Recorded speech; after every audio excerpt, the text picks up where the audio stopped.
Karibu sana mpenzi mtazamaji wangu, vile tulivyokuambia ndani ya studio kwamba tuko katika kaunti ya Trans Nzoia na hii ni highway ya kutoka Kitale kwenda Bungoma.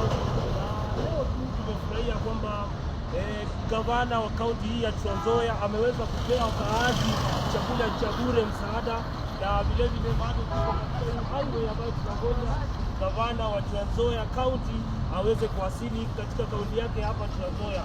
Kwa hivyo tutakuwa tunakufahamisha mengi ndani ya studio zetu, kuambia kwamba tukitoka Trans Nzoia tutakuwa tunaingia Bungoma, kuhakikisha kwamba kila kitu tutakuletea live ndani ya studio zetu.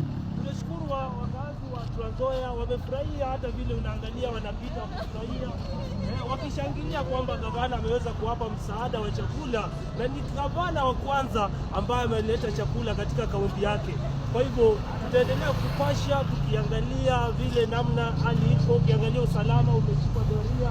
Hii barabara mtazamaji, kama kameramani wangu anaweza onyesha barabara ya kutoka Bungoma kuelekea Trans Nzoia, hii ambayo tunakupa matangazo live ndani ya studio.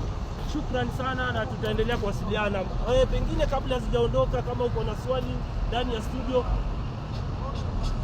Na maeneo hayo, labda licha ya kwamba kuwa na chakula peke yake, ni kipi ambacho gavana amefanya cha muhimu kwa hii kaunti ya Trans Nzoia? Ameweza kuhakikisha kwamba kila kitu kinaenda salama, kazi vile vile maji